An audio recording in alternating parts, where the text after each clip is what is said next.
News, आवाज महाराष्ट्राचा.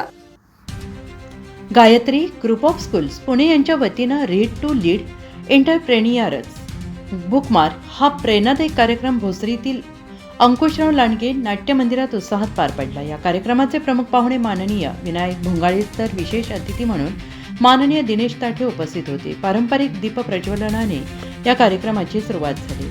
व्यवस्थापकीय संचालिका सौ कविता कडुपाटील यांनी स्वागतपर भाषण करत या उपक्रमाचे महत्त्व पालकांसमोर मांडले. विद्यार्थ्यांनी रीड टू लीड या विषयावर आकर्षक नृत्य, आर्थिक व्यवहार, बँक कर्ज प्रक्रिया, इम्पोर्ट एक्सपोर्ट ट्रेडिंग यासारख्या विषयांवरील सादरीकरण तसेच स्वतःची किंमत मार्केटमध्ये कशी वाढवायची या विषयावर प्रभावी प्रस्तुती दिली. दिल्ली मार्केट, हिरवा बाजार व चप्पलवाली गल्ली यांच्यासारख्या व्यावसायिक क्षेत्रांची माहिती देत विद्यार्थ्यांनी उद्योजकतेचे धडे मांडले. पैसा का महत्त्वाचा असतो या नाट्यरूप सादरीकरणाने आर्थिक साक्षरतेचा संदेश देण्यात आला. तर शिक्षकांनी सादर केलेल्या विनोदी नाटकाने उपस्थितांचे विशेष मनोरंजन केले. चर्होली शाखेच्या विद्यार्थ्यांचे विश्वास सबसे बडा हे नाटक लक्षवेधी ठरले. विशेष अतिथी दिनेश ताठे यांनी मोबाईलच्या अतिवापराचे दुष्परिणाम स्पष्ट करत विद्यार्थ्यांना तंत्रज्ञानाचा विवेकपूर्ण वापर करण्याचे मार्गदर्शन केले. या कार्यक्रमात ऑनलाईन प्रश्नमंजुषेत उत्कृष्ट कामगिरी केलेल्या पालकांचा सत्कार करण्यात. या कार्यक्रमाला व्यवस्थापन सर्व शाखांचे मुख्याध्यापक, शिक्षक, शिक्षकेतर कर्मचारी, पालक आणि विद्यार्थी मोठ्या संख्येने उपस्थित होते. या उपक्रमाबद्दल पालकांनी गायत्री ग्रुप ऑफ स्कूलचे मनापासून आभार मानले. मी कविता भोंगाळेकडून स्वामी विवेकानंद शिक्षण प्रसारक मंडळ संचालित आमच्या सर्व शाळांमध्ये संस्थेचे संस्थापक अध्यक्ष श्री विनायक भोंगाळे यांच्या संकल्पनेतून मार्गदर्शनातून रीड टू लीड हा उपक्रम आम्ही गेल्या काही वर्षांपासून शालेय विद्यार्थ्यांसाठी घेत आहोत, ज्यामध्ये वेगवेगळ्या वयोगटातील विद्यार्थ्यांसाठी वेगवेगळी पुस्तकं आम्ही वाचायला देतो.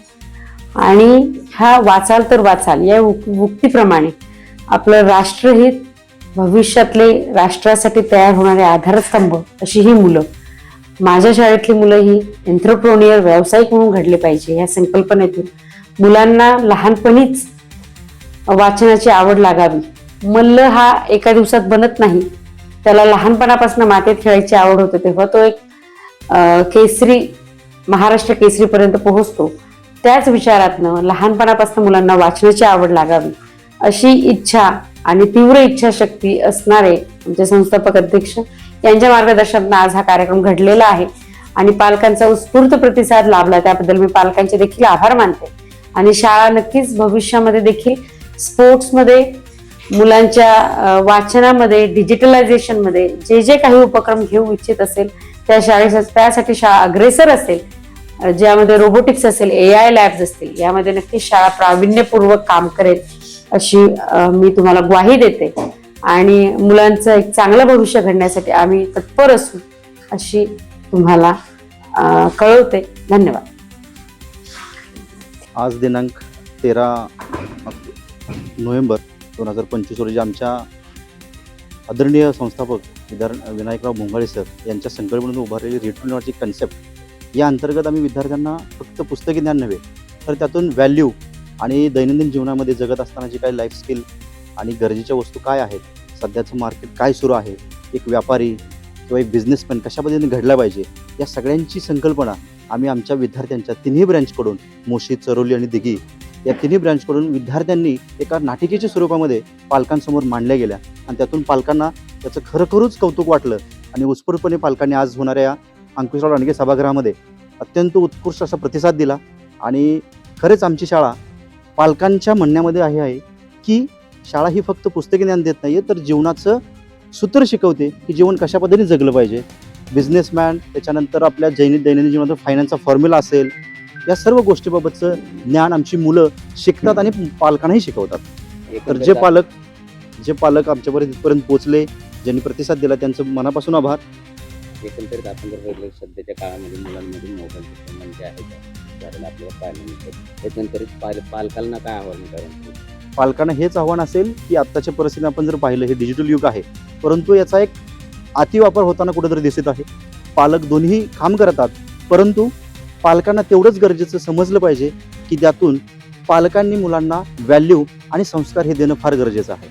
याच्यामध्ये आम्ही मुलांना दर शनिवारी पुस्तक वाचनासंदर्भात प्रवरित करतो आणि मुलं घरी पुस्तक वाचतात, त्यांच्यासोबत पालकही वाचतात आणि त्यातून मुलांमध्ये खूप चांगले बदल होताना दिसत आहेत, ज्यातून त्यांचे लाईफ स्किल, ज्यातून त्यांचा प्रामाणिकपणा, त्यातून त्यांची वैचारिक क्षमता आणि स्क्रीन टाईम कमी होत असताना दिसत आहे, असे पालकांचे मत आमच्यापर्यंत मिळालेले आहे. या कार्यक्रमाअंतर्गत मुलांमध्ये काही सुधारणा झालेल्या आहेत त्या वाटते का? येस, नक्कीच. या कार्यक्रमाअंतर्गत ज्या पालकांनी पाहिलं, ज्या मुलांनी अनुभवलं, ते मुलं आणि पालक नक्की त्यांच्या जीवनामध्ये त्याचा वापर करतील आणि जास्तीत जास्त प्रमाणात मुलं हे पुस्तक कशी वाचतील आणि मोबाईलपासून दूर कशी राहतील याचा पालकांना याचा नक्कीच फायदा होईल. हाँ नमस्कार. गायत्री ग्रुप ऑफ स्कूल्स ने आज हा रीड टू रीड कार्यक्रम आयोजित केलेला आहे. खूप सुंदरसा उपक्रम आहे. आमचे अध्यक्ष श्री विनायकराव भोंगळे साहेब यांच्या मार्गदर्शनाखाली हा कार्यक्रम सुरू आहे सर्व शाळांमध्ये. तर याच्यामध्ये आम्ही रीड टू रीड अंतर्गत काही प्रेरणादायी पुस्तकांचा वापर करतो, जेणेकरून विद्यार्थ्यांना प्रेरणा मिळावी की जीवनामध्ये त्यांनी काहीतरी ध्येय बाळगायला पाहिजे आणि ते निश्चितपणे मिळवण्यासाठी त्यांनी प्रयत्न केला पाहिजे. क्या कहेंगे आज जो प्रोग्राम हुआ इसके बारे में? बच्चों ने बहुत अच्छा किया. उसके जैसा लीड टू ऐप के थ्रू भी बच्चे घर में भी पढ़ने लगे हैं एक्चुअली. और कैसा रात को मेनली बच्चों को कुछ पुराने इसमें दादी माँ कुछ तो भी स्टोरीज बता के सुलाते थे, मगर लीड टू ऐप के बुक थ्रू ना बच्चे खुद बुक ले रहे, पढ़ रहे और उसके बाद सो जा रहे. मतलब हाँ, ज़्यादा मेहनत की ज़रूरत नहीं है. उससे कैसा बच्चों का रीडिंग भी इम्प्रूव हो रहा है और कैसा बच्चों को नॉलेज भी गेन हो रहा है मेनली. और ये आज का प्रोग्राम तो बहुत अच्छा लगा क्योंकि बहुत कुछ सीखने के लिए मिले हमें पेरेंट्स हैज़ ए पेरेंट्स. और बच्चों का स्टेज में जो परफॉर्मेंस किए, मतलब उनका जो डेवलपमेंट में वो भी अच्छे से दिख रहा है. और टीचर्स ने सब ने बहुत अच्छा और बहुत मेहनत की है इस पर. Has a parents we are very proud of our kids mainly. सांगायला एकंदरीत आज कुठून आलायत आणि आज कार्यक्रम काय सांगायला एकंदरीत काय आहे? मी अनुजा संकेत शिंदे. मी चरोलीमधून आली आहे. चरोली गायत्री इंटरनॅशनल स्कूलमध्ये माझी मुलगी शिकते आणि लीड टू लीडचा हा उपक्रम होता त्यांचा तो. आणि आजचा कार्यक्रम पण खूप छान झाला. मुलांना खूप चांगल्या प्रकारे मार्गदर्शन मिळालेले आणि शाळेने पण जे कार्यक्रम ऑर्गनाईज केले होते ते खूप संदेश देण्यासारखे होते, मुलांना शिकण्यासारखे. आणि सर्व पालकांनी ह्या गोष्टीकडे जरा लक्ष द्यावं की मुलं गॅजेटपासून दूर राहतील आणि वाचन जास्त महत्त्वाचं राहील. आणि लीड टू लीडचा हा उपक्रम खूप छान आहे. मला तर खूप आवडला हा उपक्रम. नागरिकांना तर मी सर्वांना सांगेन की मुलांना जरा मोबाईलपासून जास्त दूर ठेवून वेगवेगळी पुस्तकं वाचायला द्यावी आणि स्वतःही वाचावी आणि स्वतःही गॅजेटपासून जरा लांब राहावं. पुणे तसेच पिंपरी चिंचवड आणि महाराष्ट्रातील महत्त्वाच्या आणि ताज्या बातम्या पाहण्यासाठी महाराष्ट्र 18 न्यूज चॅनलला यूट्यूबवर सबस्क्राईब करा आणि बेल आयकॉन प्रेस करा.